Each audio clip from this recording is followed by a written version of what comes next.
আসসালামু আলাইকুম। ঢাকা শহরে ভয়ঙ্কর একটা ঘটনা ঘটে গিয়েছে।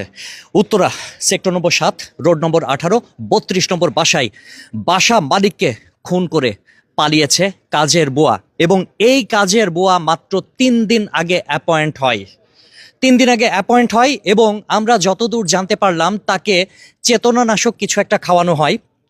এছাড়া আরও একজন বলল যে চিকিৎসকরা জানিয়েছে, এরকম হসপিটাল থেকে কেউ একজন শুনেছে যে মুখে নাকি বিষের গন্ধ পাওয়া গিয়েছিল।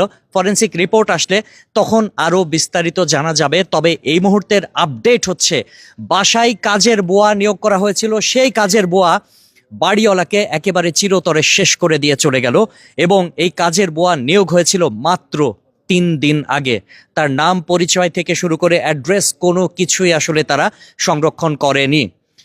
অর্থাৎ বাড়ির কর্ত্রী, যিনি স্ত্রী, তিনি মারা গিয়েছেন। তার হাজব্যান্ড, তিনি এখনো আশঙ্কাজনক অবস্থায় হসপিটালে ভর্তি রয়েছেন। তাদের ছেলে রয়েছে, তাদের ছেলে বাহিরে ছিল। এখনো ডিটেল আসলে পরিপূর্ণভাবে বলা কঠিন হয়ে যাচ্ছে। ছেলে একা বাসায় এসে তার বাবা মাকে অচেতন অবস্থায় পায়। অচেতন অবস্থায় পাওয়ার পরে হসপিটালে নেয়। হসপিটালে নিলে চিকিৎসক মাকে মৃত ঘোষণা করে। বাবাকে এখন আশঙ্কাজনক অবস্থায় চিকিৎসা দেওয়া হচ্ছে। ঢুকছিল ওটা আমি বলতে পারতাছি না। আচ্ছা, আমি আর কি টাইমটা দেখি নাই। এই কিছু খাইয়ে দিয়েছে, সেটা কিভাবে বুঝলেন আপনি? না, সেটা আর কি স্যাররা বলার পরে আর কি বুঝতে পারছি। আচ্ছা, যিনি মারা গেছেন, হ্যাঁ, তা আসলে তারা এই বাসায় কি ফ্ল্যাট মালিক না ভাড়া থাকেন? না, ফ্ল্যাট মালিক। ফ্ল্যাট মালিক না বাড়ির মালিক কোনটা? ফ্ল্যাট মালিক। ফ্ল্যাট মালিক। হ্যাঁ, আচ্ছা, তারা কতদিন যাবত এই বাসায় বসবাস করছে? 7-8 মাস হবে। 7-8 মাস হবে। এই যে বুয়াটা যে ফ্ল্যাট কিনেছিলেন এখানে? হ্যাঁ, ফ্ল্যাট কিনেছি। আপনার সাথে কে কে থাকে? ওনার যে দুজন ছিল, ওনার হাজবেন্ড, 4 জন মানুষ থাকে ওনার। চারজন কে কে? হ্যাঁ, উনি থাকতেন, ওনার ছেলের বউ আর ওনার ওয়াইফ, এই 4 জন। আচ্ছা, এই যে বুয়ার হাতে যে পলিথিন ছিল, এটা কি বললেন যেন?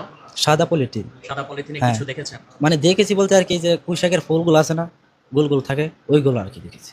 আপনার নামটা কি? আমার নাম জয়। জয়। হ্যাঁ, কি হিসাবে আছেন? সিকিউরিটি হিসাবে আছি। কতদিন ধরে কাজ করেন এবারে? 3-4 বছর হবে। এই কাজের মহিলা কতদিন ধরে এই বাসায় কাজ করেন? 3 দিন। 3 দিন। কিভাবে তার সন্ধান পেয়েছে? তা তো আমি বলতে পারি না। রাস্তায় যখন আসছি তখন তাকে দেওয়া হয়েছে। মহিলাটা কিরকম দেখতে? কিরকম লম্বা চূড়া? লম্বা চূড়া বলতে আর কি, চেহারাটা তো দেখা যায়নি, চেহারাটা মনেও নেই। 3 দিনে কেউ চেহারা মনে থাকে? বয়স কেমন মনে হতে পারে? বয়স একটু 45-42-এর মতো এরকম লাগবে। তিনি কি বুরকা পরে যাতায়াত করতেন নাকি নরমালি থ্রি পিস বা পিজা কিনতে। হিজাব। হিজাব? হিজাব পরতো? হুম। উনি মুখ খুলতেন না? কখনো মুখ খুলতেন না নাকি মুখ খোলা অবস্থায় থাকতো? মানে 3 দিনে উনি ঢুকছে, আমাদের রাতে এতটা খেয়াল নাই। মানে মানে ওনার একজন মানুষ ঢুকেছে, ধরেন ও কি একেবারে বোরকা ইয়া করে নেকাব করে থাকতো, মুখ ঢাকা থাকতো অলওয়েজ? কলেজ ঢাকা থাকতে মানে প্রায় মানে 2 দিন 1 দিন আমি দেখেছিলাম মনে হয়, কিন্তু আমি আর কি এতটা